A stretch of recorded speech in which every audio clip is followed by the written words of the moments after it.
Hey.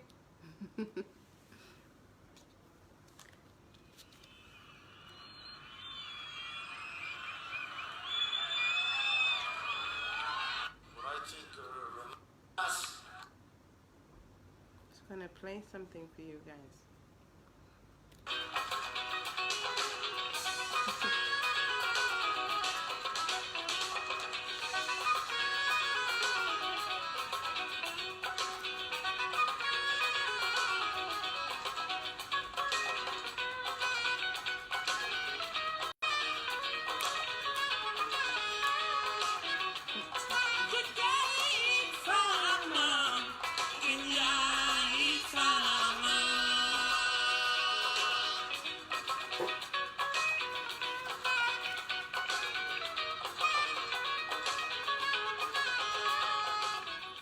Assalamu alaikum, assalamu alaikum, assalamu alaikum. maa ngi nuyu ku nekk ci sa tur ak sa santa. Good evening, everyone. I'm so sorry. I'm a failure. These past couple of days, xam naa ñëwuma, but it's unfortunate because dama feebaroon. Suma xol bi yëpp a ngi si woon nag, but I just could not get myself together. I had a cold. My son had a cold. It was just, yeah, it wasn't corona, but dama xawoon na sibiru tuuti. So this is why I haven't been on since last week. So I've missed about 3 shows. I was supposed to be on yesterday, but I'm sure it didn't happen again. But maa ngi nuyu. Good evening to everyone that's tuned in right now. Good evening to suma kili from Nekani. Good evening to family and friends and everyone that's present and supporting my work. Almost and Faye, you know, I'm loving the fact that I'm getting positive response and everything like that. So alhamdulillah, thank you so much, Gambian. Thank you from everywhere else with the people that emailing stuff like that. Thank you. I'm proud to be Gambian, and I'm just speaking on the truths about my country that I feel that need to, you know, we need to stop scratching the surface and talk about these issues. So today I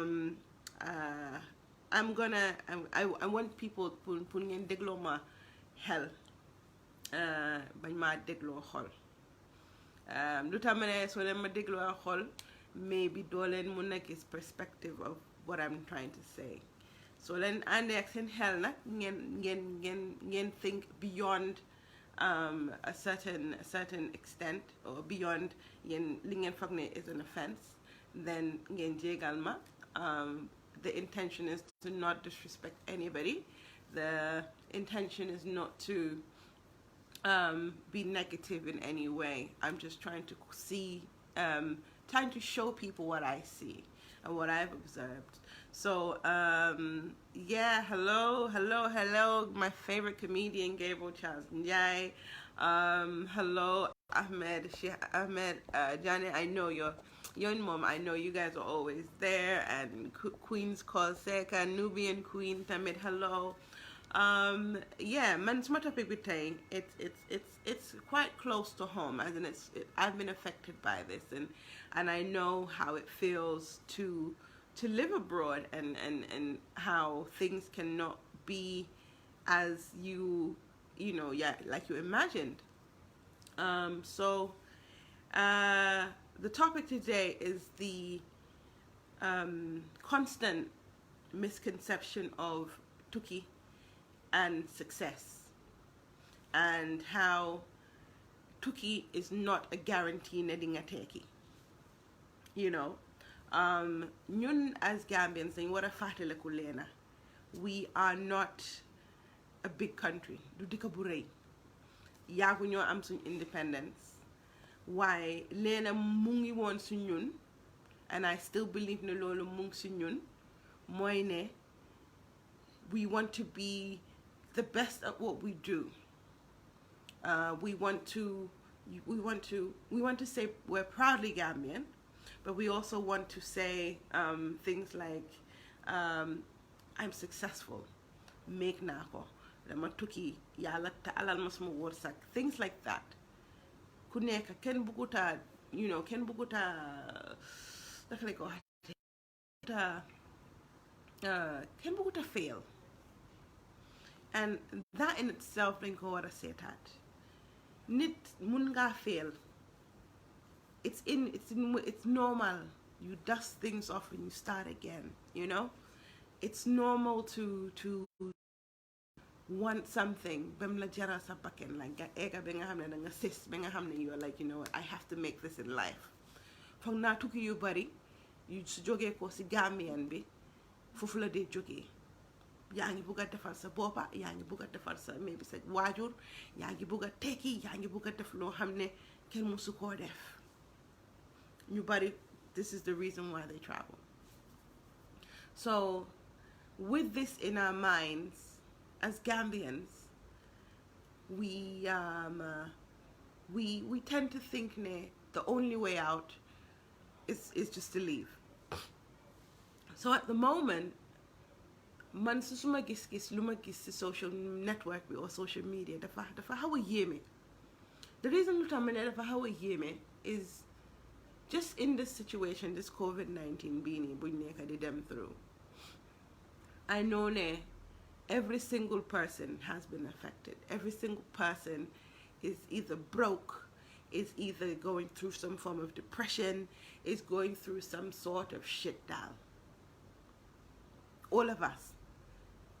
Nobody on this earth is not worried about this pandemic affecting them, and where and what ways are we going to move forward. Yeah? So for Gambia, the Gambians that I see in the diaspora right now, I feel so bad for them, because they looked forward to coming every December. They look forward to, sometimes to come and just relax and reconnect with family, what I guess yai, what I guess papa. But for some people, it's a time to come back, what I had, learn, what I need to do and what I can do to change my country. So this is why these people go on holiday, because Gambia is not a holiday for Gambians. Let's be honest. When you go to Gambia, you're yange setting boka, yange daufi, yange, chono bossy there and more de upper enjoyment bossy there. So imagine COVID new. Right now, mange diga yena Gambians, and true story, they are ready for them semester in December. And the situation of the country as itself, is not a holiday. Nowhere in the world is a holiday destination right now. But I feel for the Gambian bohamne, maybe at being a foregone, or something Gambia. Because I spoke to a lot of Gambians and like, hey, 2020 be, slide them, them set some project be 2020 be la wara, nama wara nyibi, at be mom, nama nyibi. I have, excuse me, Sako case in it, they had plans at be the nyibi. So, with the situation of Banjul and the way it is now, and people are saying that they do want to go back, how are we, as Gambians, Nyufadika, going to explain to them, ne haralangum, man susuma gisin, if you're coming back this year or anytime soon, haralangum, have a plan. Because every single year it gets worse. Gambia is getting worse for survival. Gambia is getting worse in terms of Japalante. Gambia is getting worse in terms of Gambia is also getting worse politically. Opportunities are there. I'm not saying the opportunities are not there. But the role models aren't. The role models that are supposed to be the role models of our people now, as Gambians, Nyanyosin role model. Who can we honestly reflect to and doing Musa and Bena Sikasikoku? Kan len gis ko hamne am na business tam establish na bopam mu nge def bay waram like proper, like really going hard at his business. Ko hamne at the end of the day, koko you can be like, you know what, ki Tuki won na wa delsi wan na wa mu nge ligay si biir dekam. In comparison to ko hamne dekam la neka dorfa agalefa defu dara lu moy, he's just focused or she is just focused on my business is going to be successful. Fan la ñoo jëlé that role model. Gambia, let's just be honest about this. Ñun majority bi suñ xol yi dañ hat. Where our country is not receptive to new ideas and new things and just new things. You know, we don't encourage our kids to go and venture and look and discover and find and take risks. We don't raise our kids like that. Our society will never say to someone, oh, you know, you started a business, hara ma japale la, mo continue de la japale. Even so ma again, ngai ma sut, ma continue de la japale, lulu amu banjo. Usually when people help you, they expect something in return. Usually, I'm not saying it's all the time, but usually. So with that kind of community, if I was supposed to tell someone ne kuy ñib si at bi manela da nga ñoo ñibi si at bi dama la ne bul ñëwangum léegi amal plan. Amal plan for even if it's just a year pour nga ñëw ne xaaral ma ñëw ma seet. Because ñun as a country jobs yi bari nañ Banjul waaye jobs yu gaay war a def to develop the country de moom jobs yooyu lañ xeeb. Ñun as a country ñun dañ gom sut and tie and dawal moto bu seer and you know it's like man fu mu nekk nii like recently man doon waxtaan suma benn xarit and we were talking about food sustainability. Ndax if importation stop na Banjul when it comes to food and groceries and etc., how are we going to get food? We are farming, but can we meet the demand? How is farming like one of the things? You know, you get deka out. Farm fresh, great job, man. But again, your prices could have been cheaper. You know, you have so many people that are going investing into farming. But is it sustainable farming? Is it farming enough? We can actually. Yaya Jammeh was cuckoo. We all knew that. Yaya Jammeh was such an amazing realist. Like, dude had a vision. Because we had the Operation Feed Yourself. Or was it? Correct me if I'm wrong.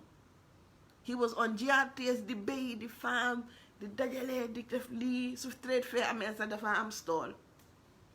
And our president used to sell groceries, and people thought he was crazy. If we had, I'm just saying, if we had,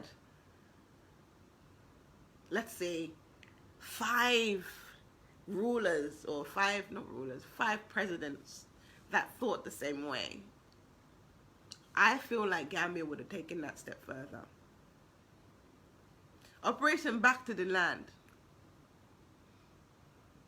People that live abroad now, I know will remember this. The first time that you actually, visa. First they do the send off. You're going. Jamano send off lala. First you do the send off, and then yange party. Yange party. Yeah, you're celebrating. You're like, hey man, get them Europe. Starting a door, like you're imagining yourself in the snow and all of that. And then when you get to Balanga board, and I guess now, you see that face of hope. The people that nula yakar, even if you're 10 years old, I'm sure the minute they see you as somebody who Tuki, there's this hope. And hope no, it's like they're telling you indirectly, so them don't mess up. So them you must make it. So them I'm a lot time pull for. So them fast jump. So them make us sure you're going to be big, and that's how they look at you from that day on. Somebody could took it make no. So yo sister bopanga aga. The first thing that hits you is the airport. Everybody's running around, people are doing things, and you're just like, oh shit. Maybe it's not this busy all the time, because the Gambian bee is not used to seeing people rushing and all of that. So again, maybe them and you see that room is probably half the size of your room in Gambia. Already, you compare standards subconsciously. As soon as you you reach your destination when you travel, there's always salam. There's always a person who is you're comparing. You compare like my lifestyle here, and in sometimes certain circumstances, like you're and I was living a better life in Gambia than I was in Europe. Or in America, or wherever you are. So then you start in a system. And now with the way things are going, I'm going to touch on some things that the parents do, and I'm going to touch on some certain things that we as Gambians, we need to stop doing. We have a habit of celebrating before the success. Ñun suñ first holiday to Banjul. Hey, if you know, you know. Your first holiday to Gambia is going to be the holiday when everybody expects something from you. Everybody will expect something from you. Balanga access and yung life a mobile phone. So you have cousins and friends and all of that. Everybody wants something when you're coming. So at that point you're like, okay, I must put in the extra effort. So linga jota dajala yep 3/4 bi yep. Linga helat yang na suma age dina jina kër suma age. Su fekkee ne am nga that mentality. And the thing is, I know we are like this. We will have plans. Plans. Problem like this is what I'm going to sort out. sometimes we get carried away by the hype. You forget you're there for a reason. Sometimes you party so hard that you don't even spend time with your loved ones. Because yangi topa hype in mangi just know mangi neka semester, as they call it. And you want to take a buma si ken Georgia na from nekani. So la yobu one digga. By the time those 2 weeks are over, so la yinga woro na gina jika so lijanti. Some of them don't even get done. You've run out of money. Nga ampul pagat sa bagas, linga joto na desal sa nga tasaro ko sa family, nga ampul deluat Angleterre or deluat America or deluat Scandinavia or deluat wherever, and then you start right back again. And the thing is, it's not a sustainable lifestyle. It's not a sustainable lifestyle. When you leave Gambia, your intentions are ne dama ampul ñefe ngor sa ñaanin waajur nga def si nga jéema ut sa barke baay bimbula yàlla su fekkee ne sa baay danaa ñaanal nga ut loolu nga jéema lijjanti sa boppa nga bett sa boppa nga liggéey nga ñefe mu lenn la lii moo ma fi indi. Sometimes suñ parents yi sax dañu dee take extra pressure boo xam ne soxluñ ko. am na ñoo xam ne su waxtu xew jotee ngeen baalal ma de I love my mothers and my aunties, but we are in a system boo xam ne dañ bugg a xew.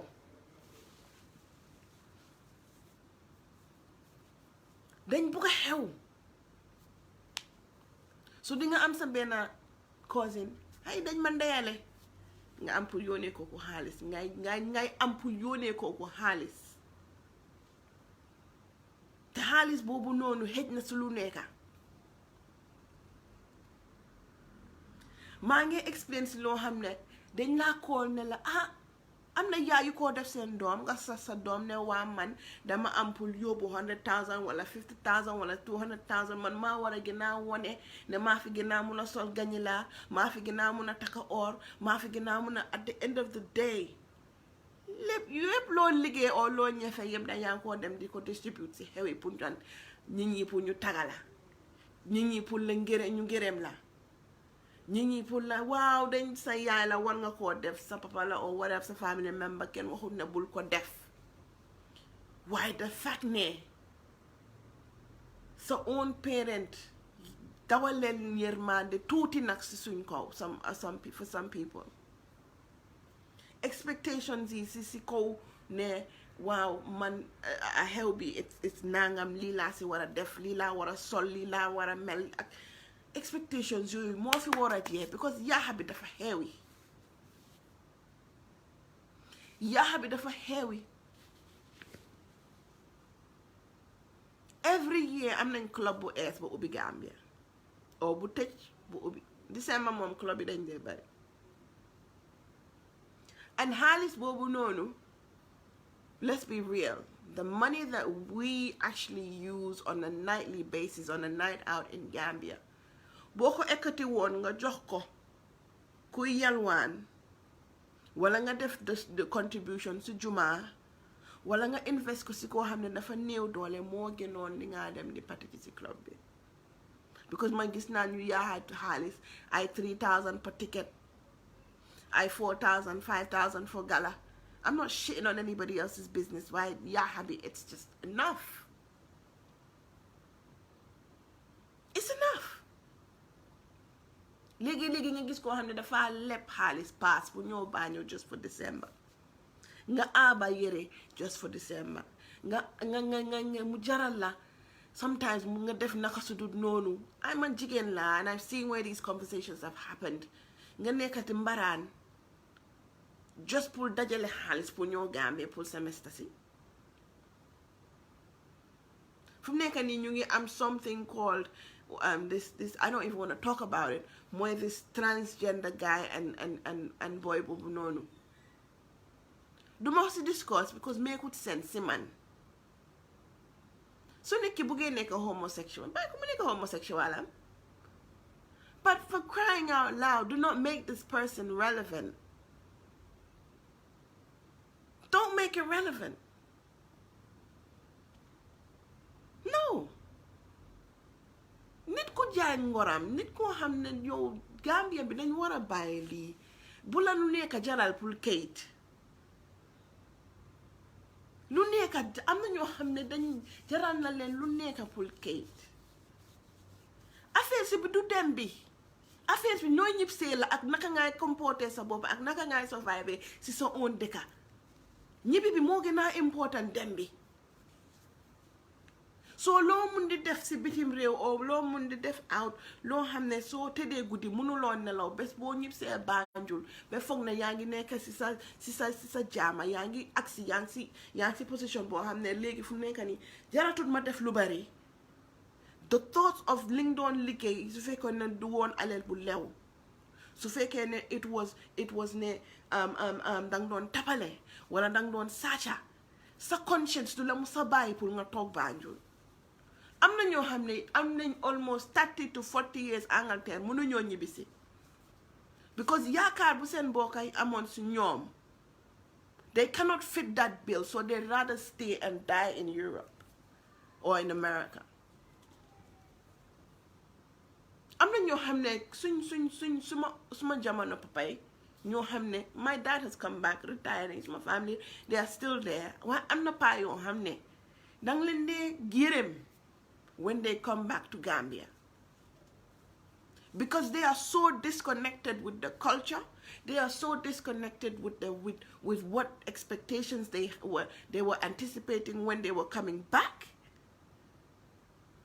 They are so disappointed in themselves ne achieving much wala achieving dara sen yaakaari tas nañ xëj na seen mbokkay lekka nañ seen xaalis wala ñu ngi doon jéem a dajale wala ñu ngi doon jéem a save waaye duñ mun a save because lépp luñ save ñu ngi ko yónnee seen mbokkay fii like it's mandatory to always take care of your family here and your friends here. Why do Gambians think ne it's mandatory su fekkee ne sa mbokka mu ngi nekk out ne kooku saa yi moo aksi baañu ne chip ne yow danga am pour jox ko all the time.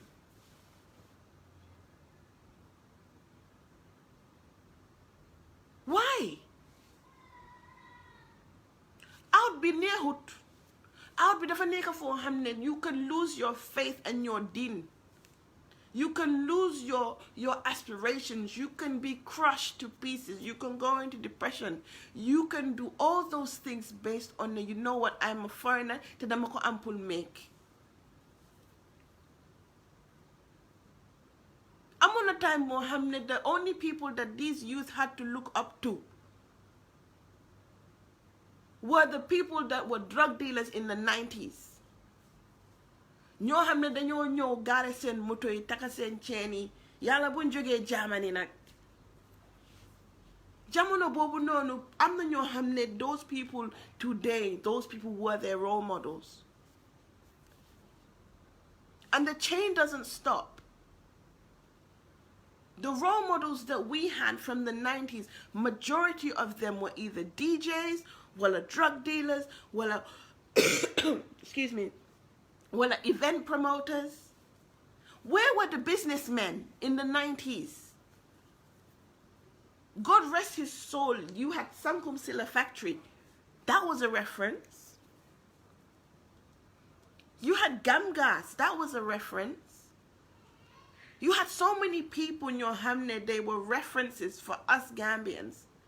But significantly between translation, the drug money flooded our countries. Selmal ñu ba nga xam ne at the moment this is loolu lañ nekk di dunda, which is slavery of the mind. Ñun we are all our own self-sabotage. Ñun ñoo ko dee def suñ boppa. As Gambians, I feel like we are the reasons why we're not moving forward. That's all I feel. I don't understand. Like, as a country, why are we so bent on like destroying each other? Why? Or destroying ourselves, which is even worse. Nañ bàyyi di teg suñ boppa coono yoo xam ne kenn teguñu ko. Du lu nekk nga war a bokka, du lu nekk nga war a present, du lu nekk nga war a lifin. There is a point in time where nga régler sa boppa nga toog nga nga xam ne lii moo tax ma jóg ma liggéey ñefe toppatoo suma waajur. Gis nga waajur dara ëpp ko si àddina. Gis nga sëriñ boo mun di dem si àddina bés boo ko joxul sa ndey ak sa baay musiba rek. Doo ko spend si siraatal mustaqiim yaa ngi ko si siraatal xanam. Xaalis boo mun di am bu si sa waajur bokkut wala ñaxa boo mun di def bu si sa waajur surtout sa ndey su si bokkutee du barke. maa ngi wasi loo xam ne ñu bari ñu ngi koo def nag te ñu ngi koo def seen waajur. dangaa gis koo xam ne mun na koo afford toujours mu yónnee xaalis. sa yaay mu ngee lekka sam yaay baay mu ngee lekka waaye xam nga lan nga ñaaka empathy ak ite si sa waajur. am na ñoo xam ne seen parents yi ñoo leen dee call instead of ñoom ñu call seen parents yi. bi ñu ngee dula loolu. Mom, I'm at work munuma laa uyu. Fine, I'm at work munuma laa uyu. waaye léegi am na ñoo xam ne once or twice si biir week bi rek nañoo call seen parents yi ak nu Skype ak ak not Skype ak nu WhatsApp ak social media ak yeneen platforms and things that you can use to call your parents bare. am na ñoo xam ne dañ dee daw pour waxtaan ak seen family in Gambia. dafa am na ñoo xam ne they run away from talking to their own like ñoom seen own family member because of what I mentioned before. Yes, but am na ñoo xam ne they feel like they are too embarrassed to even say ne dëkk bii lañ jógee wala area bii lañ jógee. Dañoo jéem a detach seen boppa. man waa Bakaw laa. I've seen it. am na ñoo xam ne dama tasee ñoom nuyu leen ñu xam ne ñun waa Bakaw lañ. But for some reason all of a sudden because toxu nañ Bijilo man ñun waa Bijilo lañ wala waa Kër Sëriñ lañ o waa fii lañ. Don't be afraid to or be too proud to be what you are. Don't. am na ñoo xam ne rus nañ sax pour wax ne dañ jógee Sarakunda wara biir Kaama wara Ibo Town wala dëkk yooyu noonu. For what? For who? wala ñu ngi jógee si dëkki kaw yi. When I first remembered man maa xam suma boppa man bu maa xam suma boppa ba léegi su ma nit laajee yow lan nga dama la dee wax ne I am Soose, I am Wolof, and I have a bit of Naar. Yeah. ñu ree. And that is sad. For me, loolu is a bit sad. Because maa ngi xalaat ne culture ak yooyu noonu it came to me very late. Man, I didn't even discover certain things about Gambia until recently. And I'm going to touch on the school system. When are they going to start teaching us Gambian history as part of our curriculum? I'm sick of learning about Mesopotamia. I'm sick of learning about in the schools, Lalawade. I am so tired of learning about European and American history and all of this history and not even know my Gambian history, because you know what? They haven't even taught it properly in school. But nga dem in Senegal, nga dem Ghana, nga dem any other African country, their history is part of their history. You learn it.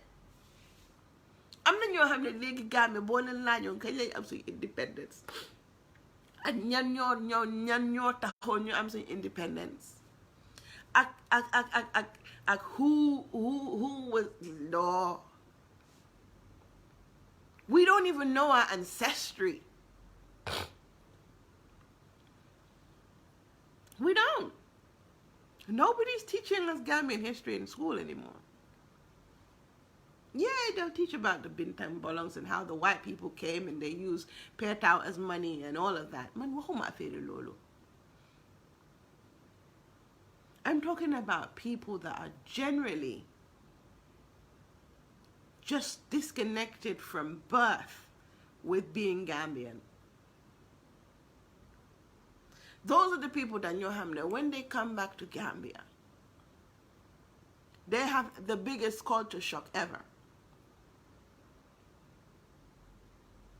Munga in Europe, like, right? If I, correct me if I'm wrong, I'm not know Hamna. They don't even speak Wolof to their kids anymore.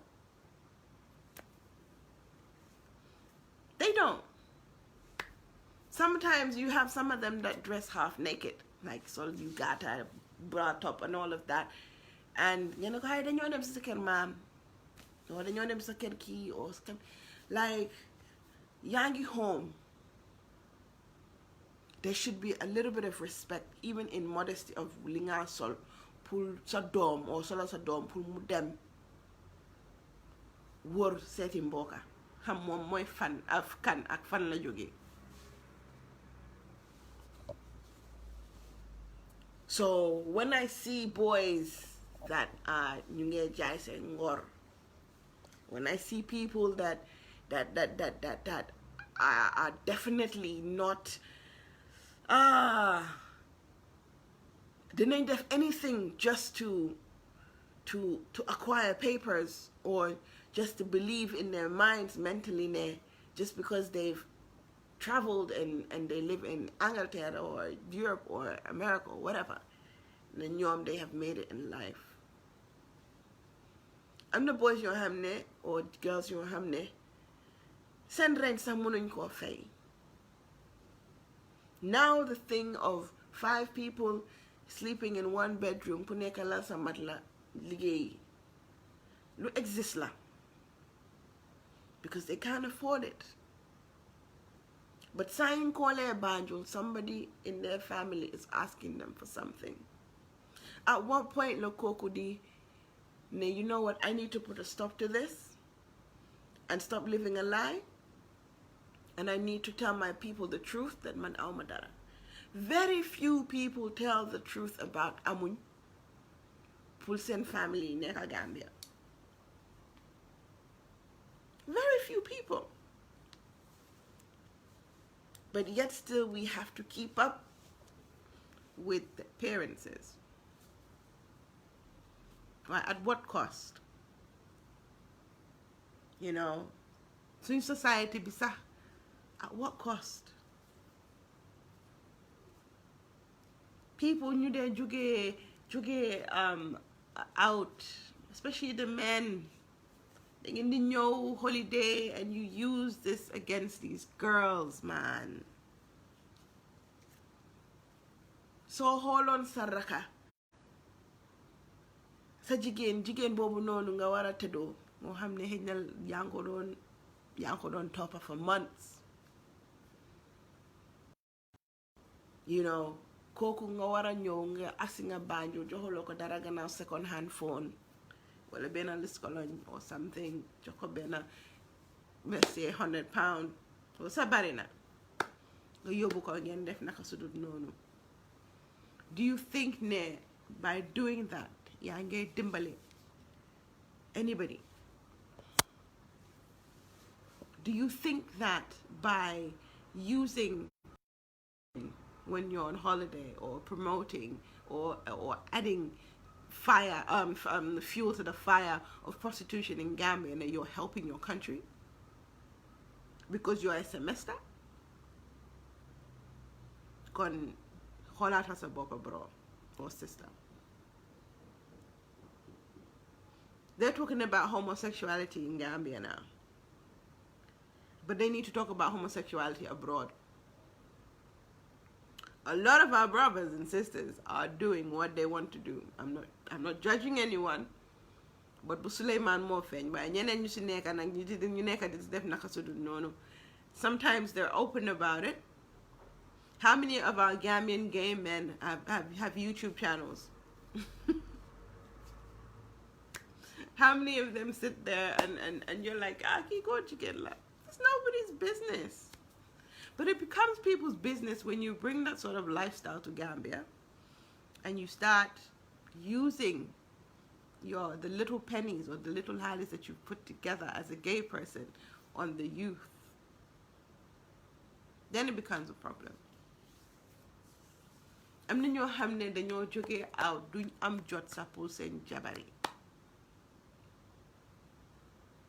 And this is a reality.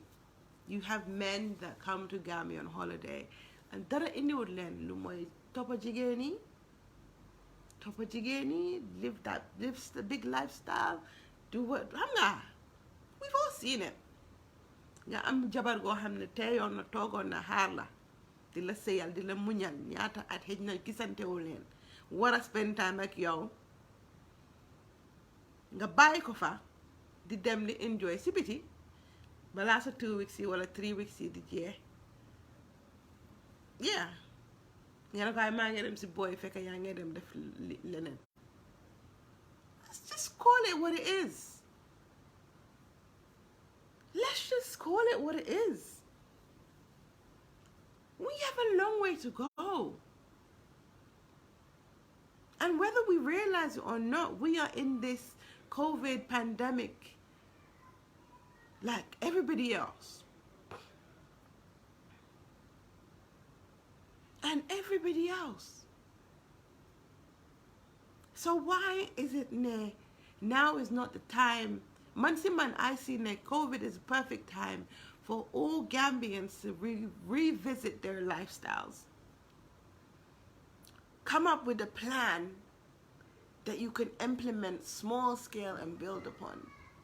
Build your own destinies. Think outside of the box. Don't listen to what people are telling you. Gambian, whatever they are telling you about coming to start a business, Bula can discourage. Because you know what? If you get knocked down, you keep going. If it doesn't work, try again. If everything in life is smooth sailing, then the mess up is in the future. So I'd rather my mess up lady trying to establish something. But I'm at the finish line, but I'm not done my family, so my whatever, chill. But Gambian, we need to stop wasting what we can't have. We don't have it. We don't have it. You don't have to always continue to follow the crowd. We have like when I say follow crowd in everything. Follow crowd in fashion. Follow crowd in everything. Follow crowd wow. It's like when you go out in Gambia. You know, like them, let's say we're going to one club I'm on it. So let's say we're going to dinner. So you go to a dinner. That's where it starts. Then you go to the club, which is probably Aquarius. Hey, it's coming now. From Aquarius, you then get them to Benin Club. From another club, you're going to another club. Yange club, you know, and but for nekading for 500, 600, $700,000. By the time your night is done, you get home, you're like, "Small has them nadi." That $200 or that $300 or pound being a yakar on the monga in the pool holiday, mess la def. And mess silo hamne I follow I chahan.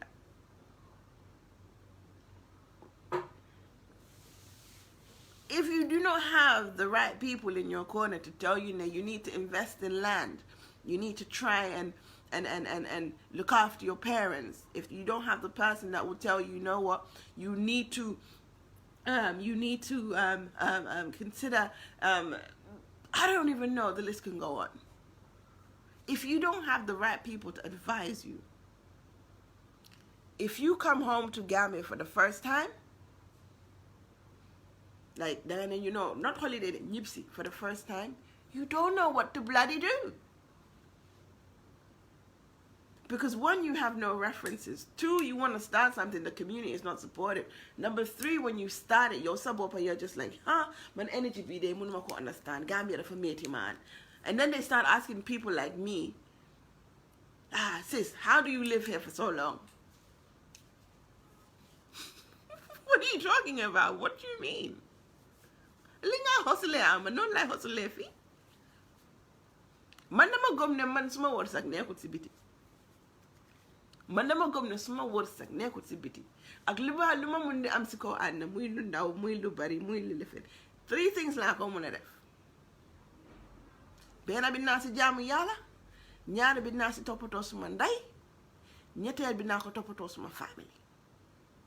3 things yooyu noonu. Leneen lu ci bokka lu ci ñambaas xam. Because now I don't make plans. Dama bàyyi di make plans. How I like dama dee gis ñoo xam ne dañ dee make plans ci seen boppa yi. And if you don't accomplish that goal, it's like you've messed up and then that's it. Your life is over. My friend, pick yourself up and get it together. Because even the prophets, even ku ñu ne suñ prophet bi Muhammad sallallahu alaihi wasallam lan ban façon yi métit lañ ko tegut. Waaye bu Yàlla waxee ne moom mooy nekk suñ jiit mu ngi nii. So foog jaar am, foog mu am fuy métti, foog mu am foo xam ne di nga lose hope. Waaye bu leen ragal pour ne, you know what, I can make it in Gambia. Loolu dafa war a nekk lu fix suñ boppa yi.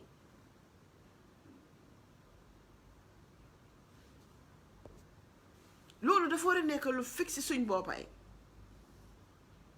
If we don't do it, ñu ni neen la lañ koo def. If suñu fekkee ne ñoo liggéeyante, ñu ni neen lañ koo def. Su fekkee ne dañ nekk di soxorawante, you're doing it to yourself. Because Yàlla will never bless someone koo xam ne any wut askan bi or any nit ñi jaama. Satan will give you some time. Satan will give you time and will help you. Why? If your belief is in God and Allah subhanahu wa ta'ala alone, or Jesus Christ alone, or in whatever you believe in alone, and your intentions are pure, and your energy is pure, trust me, yaga linga buga dinko am. And you're going to do it for somewhere like Gambia that needs it the most. You don't matter in Europe.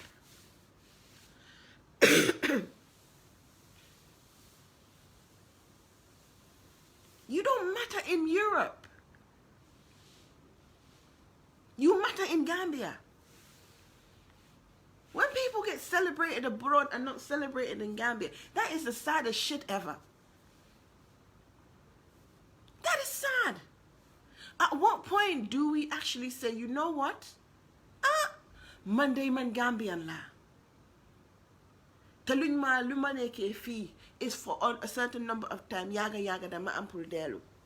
You keep that in your mind and bés boo delluwaatee fekk nga def ko ni nga ko buggee o Yàlla defal la ko ni nga ko buggee. Sa dëkk ngay gën a counted than anywhere else. Let's not detach ourselves. Dama leen di ñaan ngir Yàlla buñ tukki bi ak toog bi yépp benn la. Lu essential mooy we work te bul xeeb liggéey, bul xeeb sa ñaxa, bul xeeb sa idea, bul xeeb sa boppa. kula si mun a jàppale baax na kula si mun ta jàppale nga ne ko wasalaam sorry man danduma bu ma rek jege. And then that's it. That's all it is. I'm jom gomsa bopa gomsa dine or whatever you worship. Whatever God you worship, whatever it is that I'm saying to you right now, so you have intentions of coming home to Banjul. Do the right thing. Sama Sangor, keep your word, be upright, be straight, be honest. Don't feed the community's lies. Don't portray lo hamne amulo ko bul jema dugal sa bopa si shit bo hamne munulo se gene sa bopa. Bul ñoo Banjul di jaay ñooma ñaaw fekk amulo dara. Lu ko fi jaay? We all go through trials and tribulations. This is why you always need to remember that God will pull you through. We all go through it. So at the end of the day, let us just focus on trying to do the right thing. People are talking about me now, man, now what people say, oh, I've moved to Dakar out of convenience. Excuse me, man, my story is different to yours. It's completely different to yours. I went home to Gambia in 2002. I've worked for myself, I've worked for government, I've done my time. I didn't come out with money, but you know what I came out with? I knit. People, knit your hamne, mun nañ ma jàppale, mun na am like some form of support from them. Parce que xaalis bi dina faj gàcce waaye du faj dee. Like, it's, you know, we're all human beings. Yàlla daf ñu jox time. Yàlla daf ñu jox time. The time that we spend on this planet, let's just focus on how we can be better Gambians. So I'm gonna wrap it up today. And I hope my message is clear. And so I've said something, it touched you, or it's offensive to you, or anything, man mako mange tup like balalema, but my intentions was not for that. But I just need, I'm saying this from the bottom of my heart. We need to fix Gambia across the board.